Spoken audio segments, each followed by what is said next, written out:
Yeah. Good evening. Hope all of you are doing well. Today we're starting a new parak, Ha'isha Shenaflu. Today we'll be learning Daf Ayin Ches and Daf Ayin Tes Amud Aleph. We'll be going until about 5 lines from the bottom. I believe for tomorrow I'll just be posting and recording. No, that's not true. I don't even know. Well, no, Friday and Shabbos is going to be regular. Friday and Shabbos is going to be regular. On Sunday, I'm probably going to be posting and recording.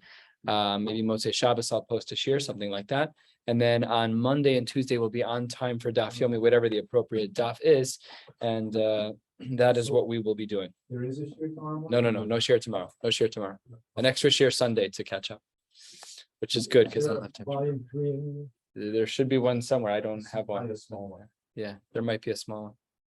So we're starting a new parak now, and this parak is going to be speaking about nichsei milug.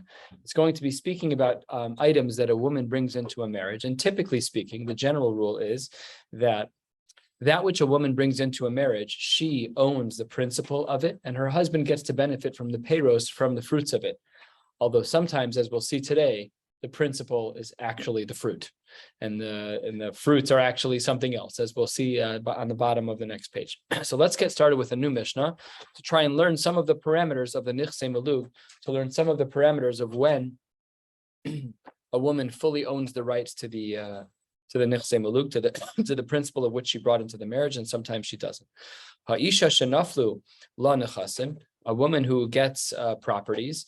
Ad shalotis ares, if she gets the properties before she is ever engaged, she's a single girl and she gets these properties. Modim beis Shammai ubeis Hillel shemocheres v'nosenes v'kayim, that she is allowed to sell it and she is allowed to give away the items and keep the proceeds. It is absolutely clear in a way. It is her property, no questions asked. Naflu la mishenis arsa. However, if she became the owner of these items only after she gets engaged, that is a machlokes between Beis Shammai and Beis Hillel. And there, the Gemara says, the Mishnah says, Beis Shammai omrim timkor, she's allowed to sell this item. And Ubeis Hillel omrim lo timkor, he says, you should not sell this item. You should not be able to sell the nichsei milug, these items that you're bringing into the marriage. And as a qualification for this machlokes, the Mishnah writes, Elu ve'elu modim she'imachra v'nasna kayim. They all agree that if she does go through with the sale, that in fact the sale counts. In other words, it really fundamentally is hers. Amar Rabbi Yehuda, I disagree with something, but we don't yet know what he disagrees with. Amar Rabbi Yehuda, Amru chachamim lifnei Rabban Gamliel, I don't understand. They argue against either Beis Hillel or Beis Shammai, and we'll find out in the Gemara who. Once it's true that he merits to be married to this woman, lo yizke b'nechasim, why wouldn't he then also earn the rights to the property? I don't understand. Typically speaking, we assume that the nichsei milug, that the peiros of the nichsei milug belong to the husband once they're married. So why over here are we saying that she's able to sell the item? So Amar Lahem, Rabban Gamliel says back to the Chachamim, and this line will require a little bit of interpretation, and it also requires a little bit of material that we haven't learned yet. He says to them, Ala chadashim anu boshim. We're already embarrassed about the new rules, which we're about to see in a moment, which is that a woman is not allowed to sell her nichsei milug, even though it's hers. You're even bringing back some of the old things, referring to the fact that a woman would have to possibly sell, would have to not be able to sell something that actually belongs to her. And in that case, the sale would actually be valid. So then says the Gemara as follows. What if naflu la mishenises? What if she only got these products after she was already married? So then, Elu ve'elu modim, both Beis Shammai and Beis Hillel agree, she'imachra v'nosna she'habal motzi miyad lahalakuchos. There, she's literally not allowed to sell them. And if she sells them, then the husband is allowed to go to the buyers and say, my wife did not have the right to sell these things, and I'm taking back what is rightfully mine. The sale was not a sale. Does she have to give back the money too? Does the husband have to give, does the wife have to give back the money? That would be left between the seller and the buyer. But the husband was just a bystander who lost out. She sold his item. So they'd have to work that out. I presume so. I don't know.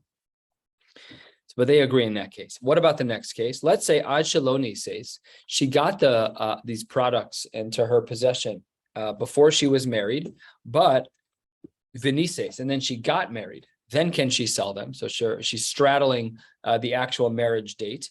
Rabban Gamliel Omer, that im is always a language of b'diavad, im machra v'nasna kaim. B'diavad, if she sells it, it's good. Amar Rav Chanina ben Akavia, Amru lifnei Rabban Gamliel, and we're going to see over here the same language that we saw over there. What did they say over here? Amru lifnei Rabban Gamliel, hol v'zacha b'isha lo yizke b'nechasim. I don't understand. Why is it that he is not going to get it? In other words, why is it that we're saying that the sale in this case, that she's allowed to actually sell, even b'diavad, why is it that b'diavad she's allowed to sell these items? After all, if he's married to her, then why doesn't he keep the possession of the nechasim? So Amar Lahem, Rabban Gamliel says to them the same thing he said before. We're embarrassed about this whole psak, which is ala chadashim anuboshim. We're embarrassed that she's not allowed to sell something that really belongs to her. You're even bringing back bringing this halacha back to some of the old cases of when she's even only engaged. So therefore, he says that she's really still allowed to sell it. And we'll see a little bit more about what that means once we get into the Gemara. We're 2/3 of the way down. We're still in the Mishnah on Ayin Ches Amud Aleph.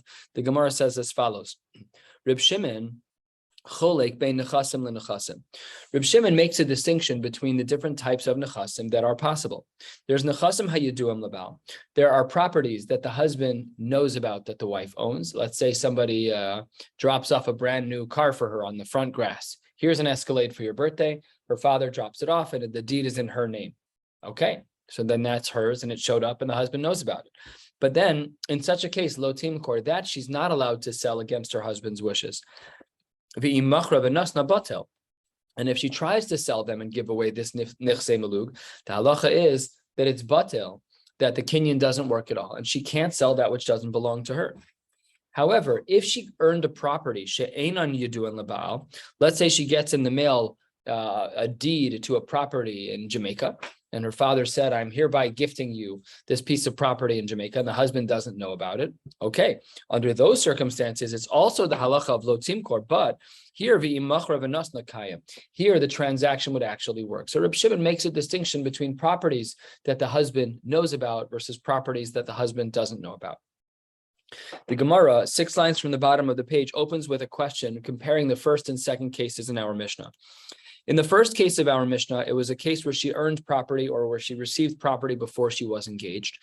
And in the second case, it was after she was engaged. In the first case, there was no machlokes. And in the second case, there was a machlokes beis Shammai beis Hillel. So the Gemara opens with that.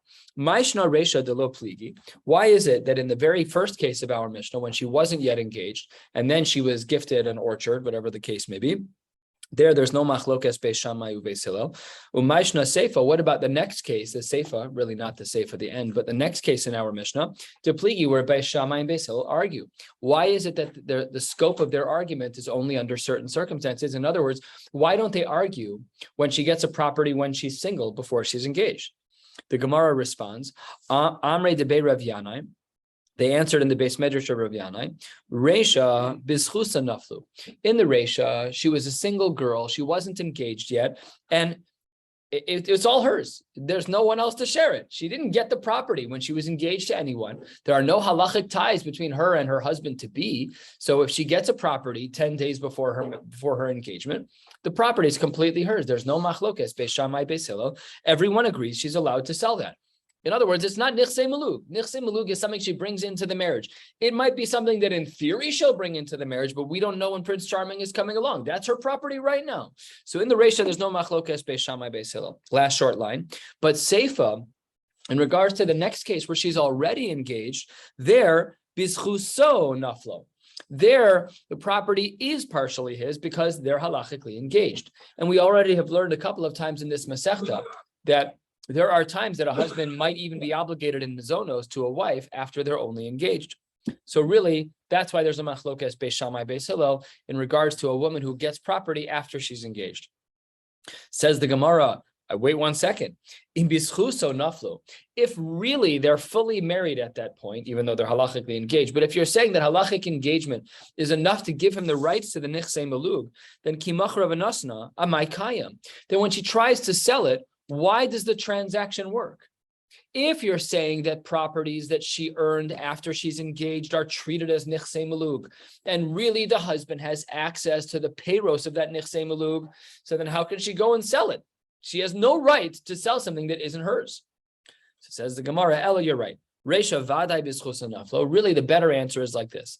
The Resha, the first case in our Mishnah, everyone agrees that she is 100% the owner. She wasn't engaged yet. She maybe wasn't even dating yet. She may have gotten it when she was 10 and she got married when she's 20. That piece of property, that orchard, whatever it is, doesn't belong to anyone other than her. And that's why there's no machlokes in the Resha. But Seifa, in the case where she's already engaged, but not fully married, so then, says the Gemara, it's like chetzi a little bit, like there's partial ownership for each. Seifa, Eimar bischuso. I could argue that it's hers because she's not fully married yet, she's only engaged. And I can argue that it's also partially his because she's engaged and not completely single.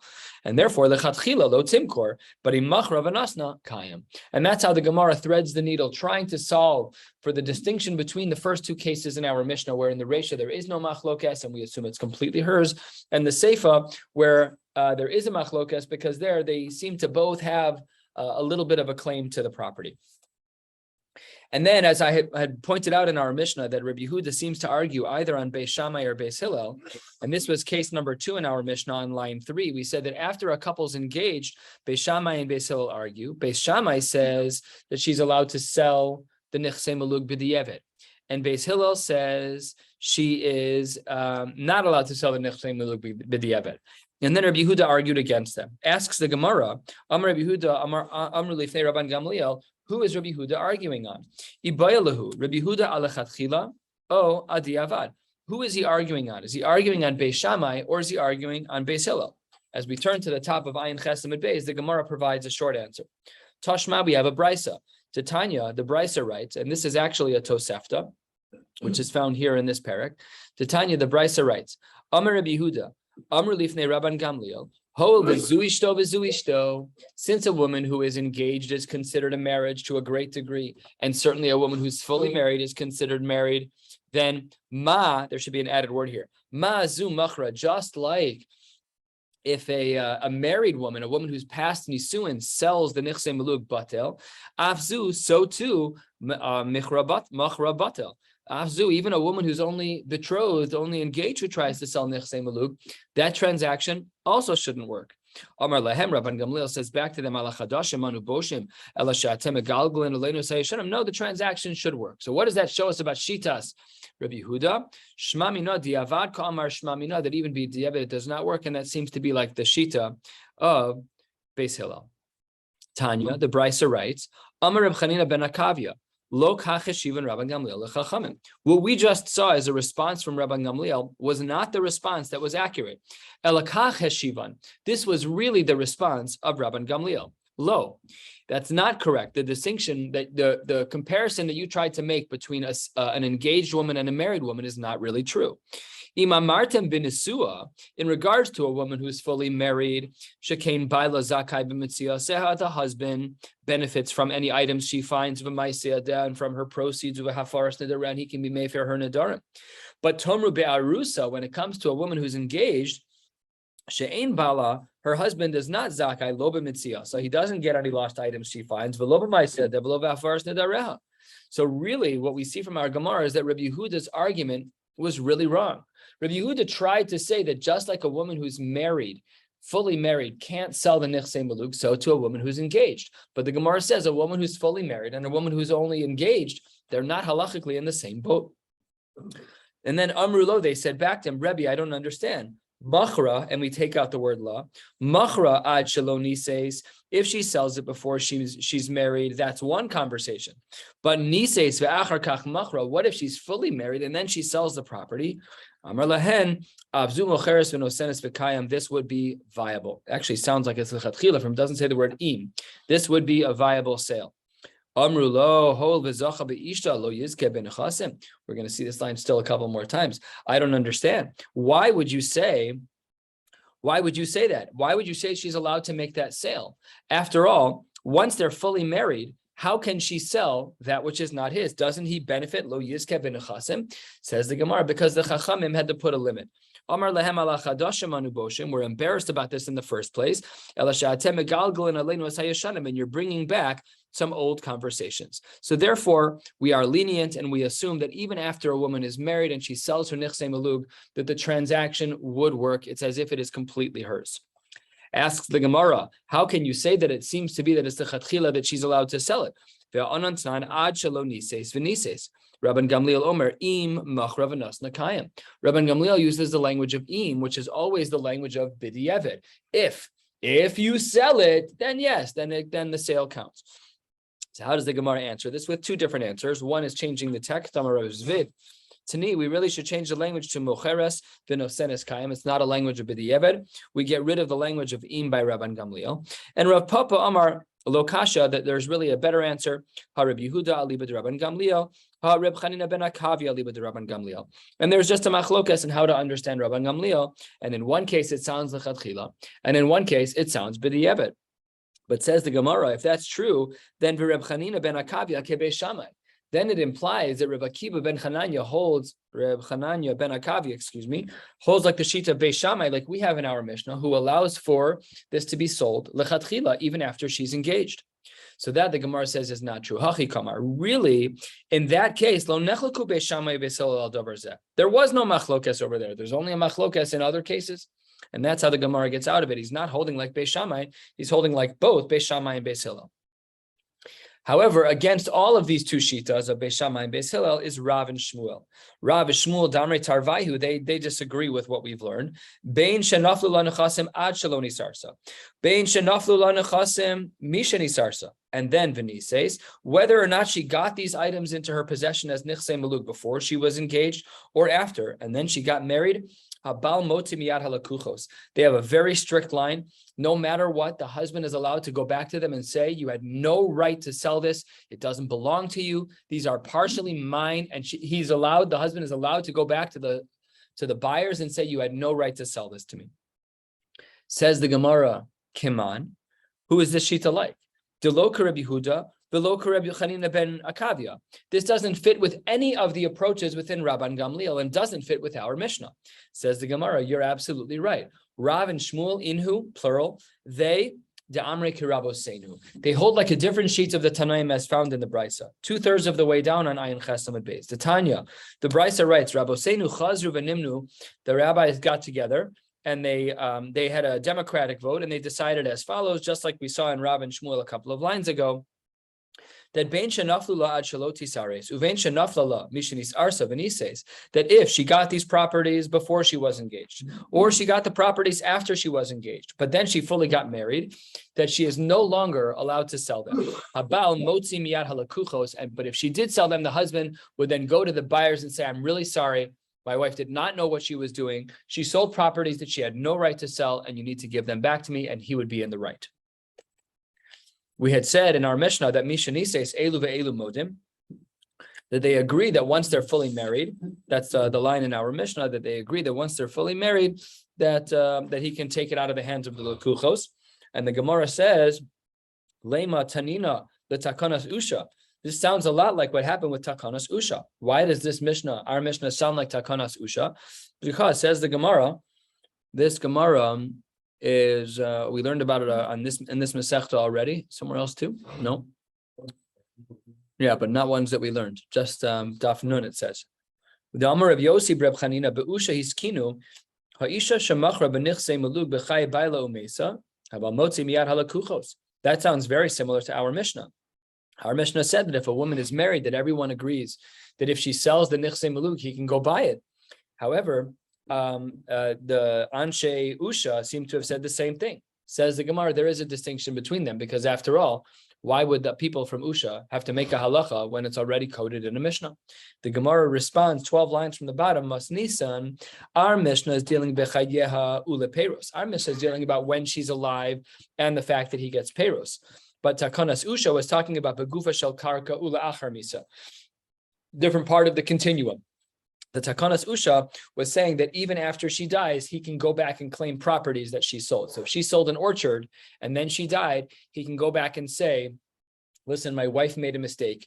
Here's a document that shows that this used to belong to my wife. It overlaps with the time that we were married. Her father gave it to her, and it's supposed to be nichsei malug, and I'm supposed to be getting the payros. You're not allowed to be the owners of this. She made an error.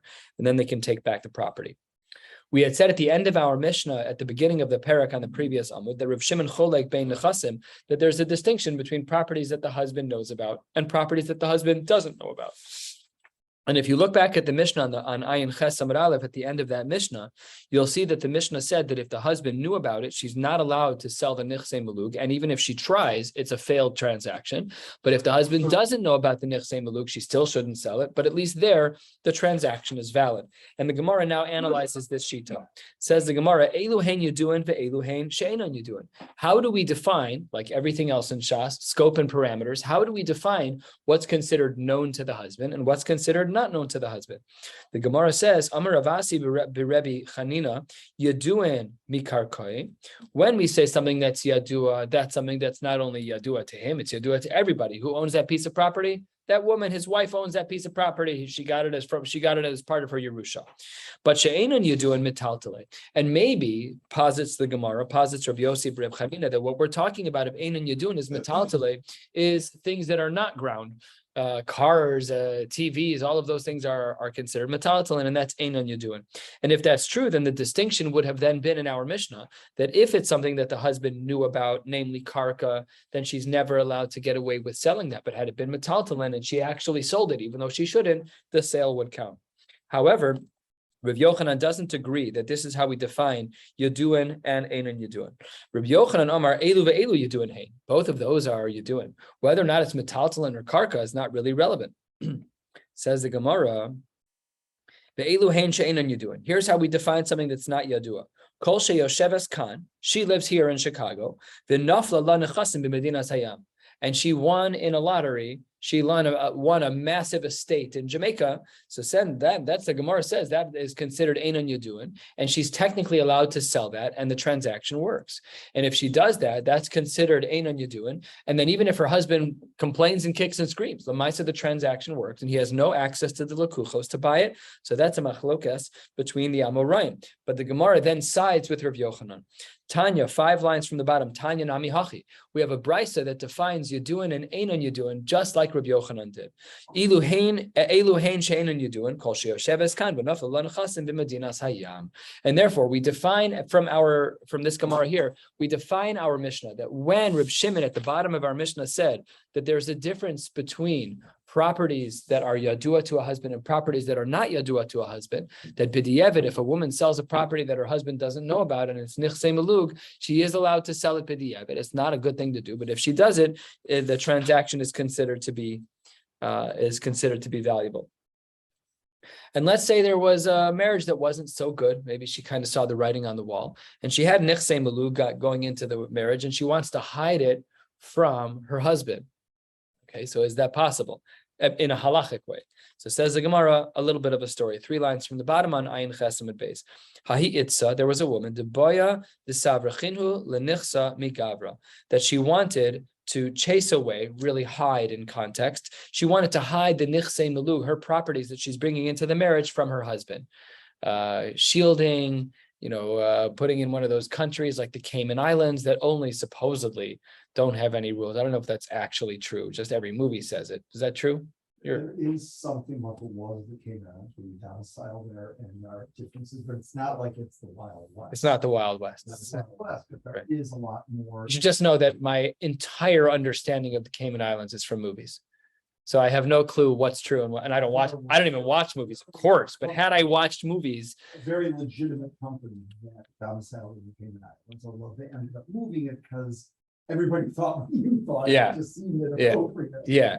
But it cost them like real taxes. Yeah. Huh? Yeah, Smart girl, Ethereum. Yeah. Not so smart today. Yeah, that's what the news is saying. So she wanted to hide her nichsei malug. She didn't want to bring the family's assets into the marriage. So you know what she did? Ksavtinhu lebrate. She wrote lebrata. She wrote it off to her daughter in a shtar called the shtar mavreches, which is basically a loophole. I'm giving it to you to hold on to, because if this marriage doesn't work out, I don't want to lose out on anything. So maybe they should go to couples therapy. What the star of, that's exactly what the Gemara is going to discuss, actually. So this is presupposing it's just a second marriage, right? Well, she's a daughter. If he has a daughter, then. It could be one guy, I mean, I guess it could be the same one. Could be, as long as she didn't marry someone in between, could be. Anyways, the Gemara says in Siba v'igrasha. So this mother who rode away. That what? Okay. Oh, is that enough, Kamina? What's the difference? What's the difference if it's the same husband again? I understand, but what's the difference if it's the same husband remarried? There should be no nafkamina. Yeah. Well, Yeah. right. But why would Rashi say alman? I wonder if Max and Shasha is. It's not machzer grushaso, it's mutter. But I presume the same rules of nichse malug apply to an almana as they would to a basula. Okay, anyways, that requires research in Rashi then. In Siba v'igrasha, she got married and then she got divorced, top of Ayin Testament Aleph. And then the mother wanted to get her money back. She's like, okay, sweetheart, that marriage was one and done, 72 days. I'd like to get my money back. And the daughter's like, Daughter, that's not her husband's daughter. who says that it's, what does one thing have to do with the other? But not after. If she writes it to her daughter. It's Yeah. also the daughter of her husband. The daughter is. What if she's married? What if she's married? The daughter, whatever. I'm just saying it's not, I guess that could be. Really high. Yeah. Married, it ends up for her son. Yeah, it is cleaner that way. It is cleaner that way, that's for sure. Okay, Obviously, she has it from before the marriage. Yes, she's getting married and she's hiding it before. So it's either a second marriage or master. that's what we're discussing. Is there a difference between an almana and a basula? I'm sorry, a machzer grushaso and an almana. Okay. Says the Gemara, the mother and daughter Nebuch go to Bezdin. The mother's trying to get her $1 million estate in Jamaica back from her daughter, which was just a fake charade on paper. Asay lekame de Rav Nachman. They went in front of Rav Nachman. Rav Nachman sees the shtar mavreches. The mom wrote on a napkin, I hereby give over my property to my daughter. And Kar'e Rav Nachman l'shtara. He tears it up in front of the daughter and says, come on, this is ridiculous. It's a shtar mavreches. Everybody knows that this belongs to the mother and doesn't belong to the daughter. And now Rav Anan was watching this. Also Rav Anan lekame de Mar Ukva. Rav Anan was complaining to Mar Ukva. Amarle, Chazi Mar Nachman. Did you see what Mar Nachman did? Chakla, this worker, he just tears up people's staros. So Mar Ukva was concerned. You know, they threw the yellow flag on the field. Amarle, Ema li easy. Please tell me, Gufa de uvda hechi hava. Tell me all of the details of the story. So they repeated the story. This woman was getting married. She didn't want her nichse maluk to get all tangled up in the marriage, and now she wants the money back from a shtar mavreches. Amarle hachi v'hachi hava. This was the story. Amar le shtar mavreches kamris. He says to Rav Anan, are you telling me that the case where Rav Nachman tore up the shtar was a case of a shtar mavreches, this little, hide away the money with my daughter type of deal? Hachi amar Rav Chani loy bar idi amar Shmuel more hora ani. He said, I'm a more hora. Im yavo shtar mavreches liadi ekraenu. Everyone agrees you should tear it up. So no problem at all. And Rav Anan was wrong, and he was called out. Wasn't Rav Anan the one who called Rav Huna? Does anyone remember? It was just Rav Anan or Anan Bar. Pretty sure it was Rav Anan. I believe you're right. Because he's causing a lot of problems. I wonder if this is like a personality. Was it at the bottom of an Amud Beis? Wow, very good. I think. Well, when you make the mistake that I made, it's a little bit more memorable. Because I called Rav Huna. All right, let's not spend more time on it. I think it was 10 blot ago, probably more. So then the Gemara says, Amar le Rava le Rav Nachman. A very great story about this. All right, you'll have to tell me later. We're almost there because we got to make sure we get everyone tomorrow. Amar le Rava le Rav Nachman time amai. Rav Nachman, why did you tear up the shtar? Because everyone knows that this shtar had to have been just for the sake of hiding it. No one would give over all of their primary assets to another person. Says the Gemara, yeah, that's true in general to people outside of the family. However, aval librata yehiva, But when it comes to a child, if only our children knew how much we give to them, then things would probably be different, and they won't know until they're in their own scenario, putting their kids through day school and trying to pay bills at the same time. Says the Gemara, even when it comes to one's daughter, someone is not going to give away all of their primary assets. I know someone who lives in their childhood home. They bought it from their parents. Why didn't the parents give it to them? Because it's their primary asset. You have to charge it, give them a discount, whatever. But you're still going to charge them for the house. It's hundreds of thousands of dollars. Meisvei, the Gemara asks, we have a specific brisa that asks this question, a tosefta in the next parak, that if a woman wants to hide her nichsei melug from her husband, what should she do? The Gemara says, kosevet shtar pasim le'acherim divrei rashbag. A shtar pasim is from the word pius. It's just to appease someone. Can you just legally just hold my property for the next little while?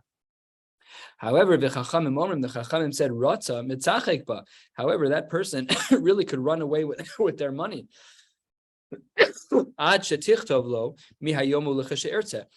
they write in the star that it's from today until I want it back. The only reason why he can't take the property is if in fact he wrote that.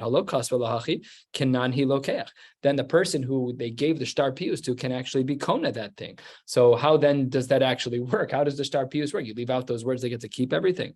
When is it that we have an obligation to use the language of so that's only b'miktsasa, but if you're selling a whole property, then everyone understands that you're supposed to get it back. Says the Gemara, but v'ilo kanan hilokeach. If in fact the person who you're writing the shtar pius to doesn't actually make a kinyan, they don't actually acquire the property, then by definition, niknin hu ba'al, then the nichsei melug should fall to where it rightfully belongs, which is the property of her husband. Amar Abaye, no. The Chachamim were asaum kinechasim she'en yaduan lebal ve'aliba de Reb Shimon. They treated those nechasim as though they were einan yaduan lebal, halachically speaking. We turned it into something that our Mishnah on the bottom of Ayin Chesam Aleph referred to as ein yaduan lebal, that the husband doesn't have access to them, like that estate that she gained in Jamaica, and that's like the Shita of Reb Shimon, who was the author of that Shita at our Mishnah. Let's begin the next Mishnah and begin the Gemara, and then we'll stop about 5 lines from the bottom of the page. Let's say Naflu Laksafim. She didn't get a normal type of, she didn't get an orchard which has literal payroll. She just got a lump of cash. So how does the husband translate that into nichsei melug? The husband's not really allowed to have access to the primary keren, to the principal. He's only allowed to benefit from that which is grown from the keren. So the Gemara says, Yilakach behen karka, they should take the money, buy property, v'hu ochel peiros. Then she gets to keep the karka, but he gets to benefit from anything that grows from the karka. What about peiros hatzlushin mina karka? What if they were given a whole tree branch or a tree that was cut down that has fruits on it? So then all of that is keren. Even the fruits on that are keren. That's all principal, and therefore they sell it. And you lakach ben karka bu ochel peiros. What about peiros hamechubarim bekarka? She got trees that are in the ground that that already have fruits on them. Amar Reb Meir shaman osa. We evaluate how much the tree is worth with fruit, how much the tree is worth without fruit. And in regards to the fruits themselves, he has to sell that value. Let's say the tree was $5,000 and the fruits are $500. He buys $500 worth of land, and then he can benefit from that which grows from there. No.